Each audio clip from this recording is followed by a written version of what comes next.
Resolução comentada PET de Química, primeiro ano. Resolução comentada do volume 5, semana 1. Conteúdo: ligação metálica encontrada na página 52. Pessoal, em relação a ligações metálicas, nós temos 5 atividades do PET para resolver. Vamos trabalhar com o exercício número 1. O exercício número 1 pede o seguinte: dos elementos cloro, fósforo e mercúrio, qual é o que apresenta caráter metálico mais pronunciado, mais forte do que os outros? Por quê? Bom, pessoal, veja bem, para que a gente possa resolver isso, é preciso buscar esses elementos na tabela periódica: cloro, fósforo e mercúrio. Na tabela periódica nós vamos encontrar número atômico, nós vamos encontrar símbolo, nós vamos encontrar massa atômica. Mas para isso eu peço para que vocês procurem 3 informações, 4, melhor dizendo. Qual é o símbolo do seu elemento? Aonde ele está localizado em termos de família? O cloro, por exemplo, está localizado na coluna 17, ou também denominada de 7A. O fósforo está localizado na coluna 16 ou 6A. Já o mercúrio, se eu não estou enganado, ele se encontra, na coluna maior, que é denominada de metais de transição. Ok? Lembrando que o mercúrio é considerado um metal de transição, e ele existe no estado líquido. Já o cloro e o fósforo existem em estados diferentes. O cloro, por exemplo, está no gasoso, o fósforo em estado sólido. Ok?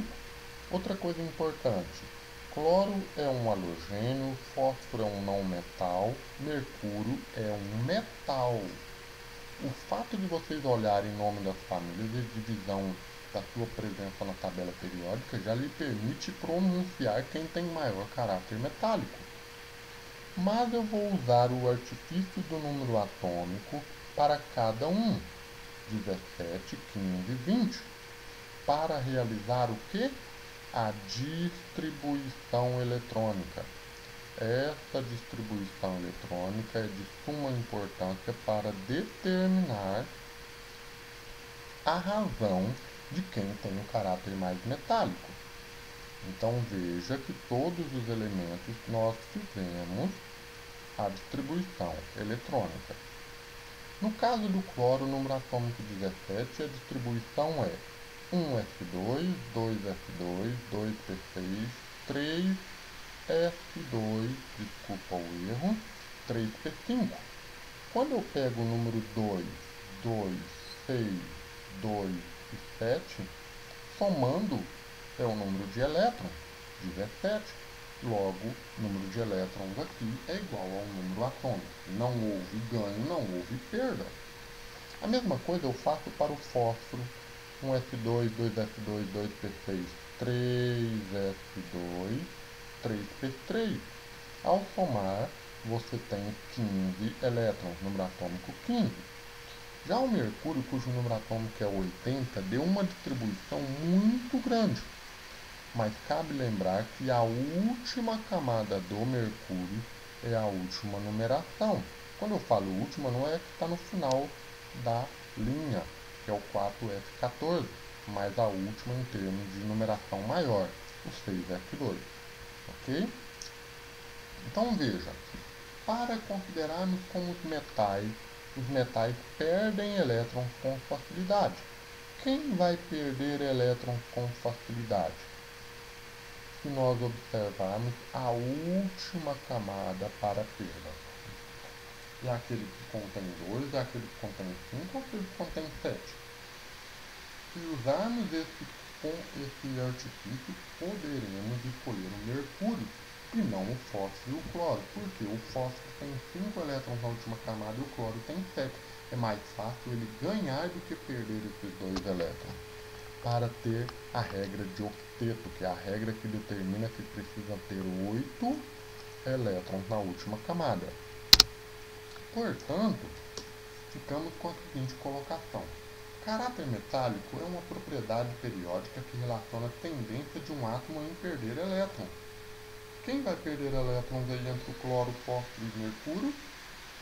Neste caso, o mercúrio teria mais facilidade, tendo na última camada 6s2, ou seja, última camada 6, subnível S tem 2 elétrons apenas.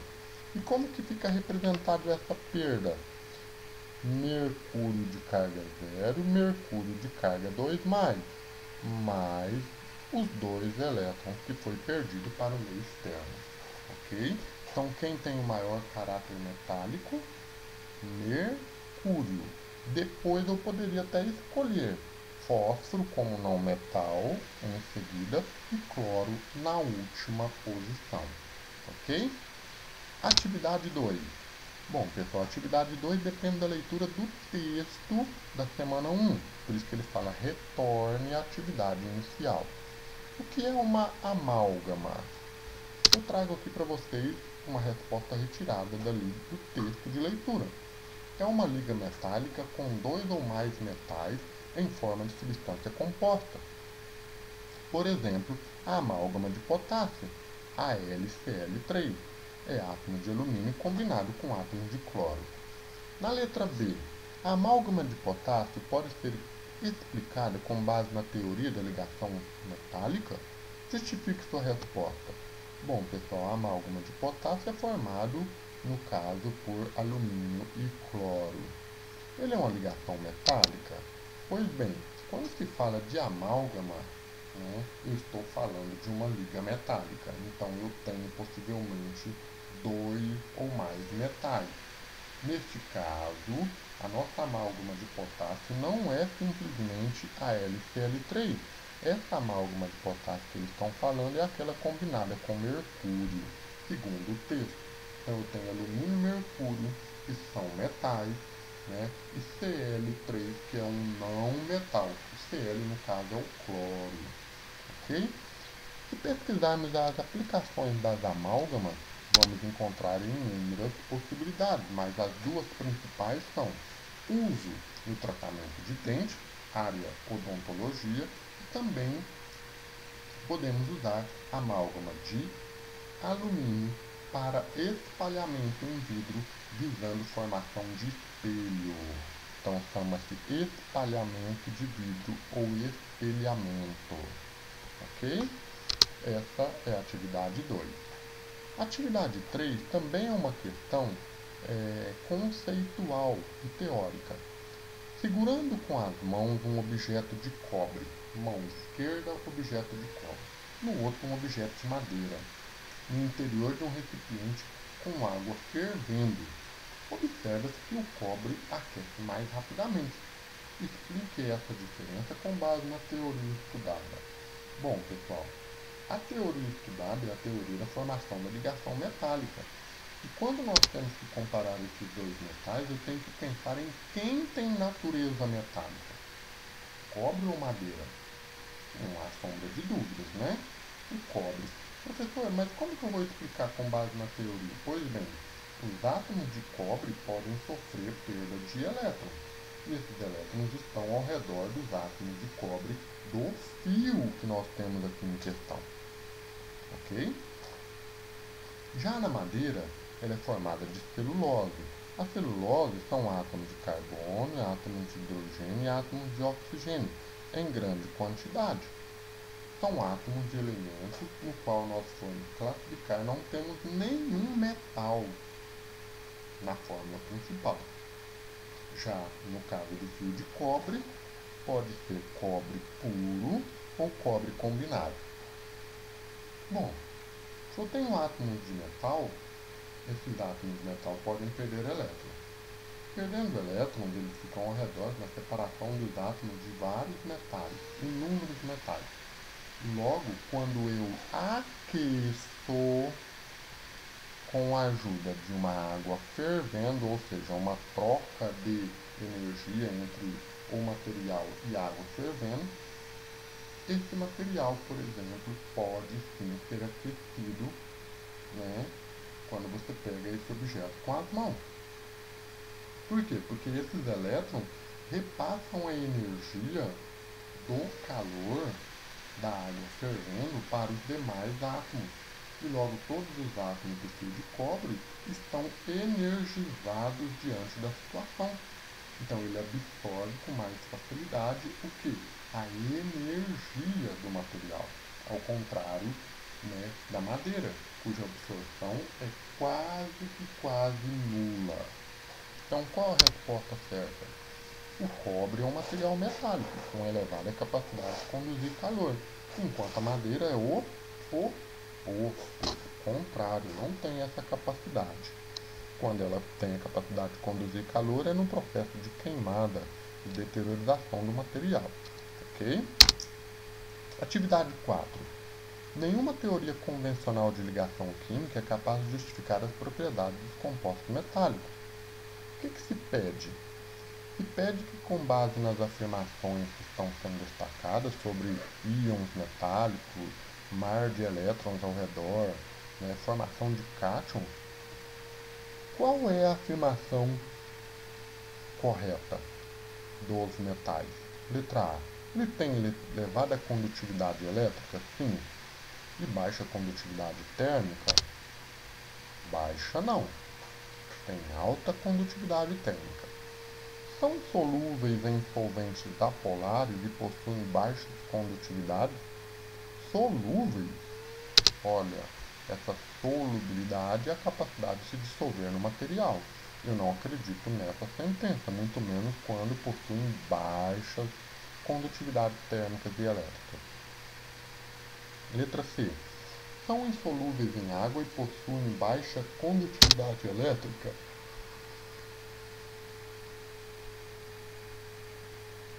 Letra C. São insolúveis em água e possuem baixa condutividade elétrica? Baixa não, alta. Conduzem com facilidade a corrente elétrica e são solúveis em água? Insolúveis. Possuem elevadas condutividades elétricas e térmicas? Essa é a alternativa do número 4. Ok? Atividade 5. Última atividade da semana 1 do PET 5. É um exercício da Universidade Federal do Ceará que diz o seguinte: o gálio, que é utilizado na composição dos chips de computadores, apresenta-se como elemento químico de notáveis propriedades. Quais as propriedades estão em destaque? Capacidade de se fundir a 30 graus, que é passar do estado sólido para o estado líquido, e ebulição a 2403 graus, ou seja, passagem do estado líquido, 31 graus até 2402,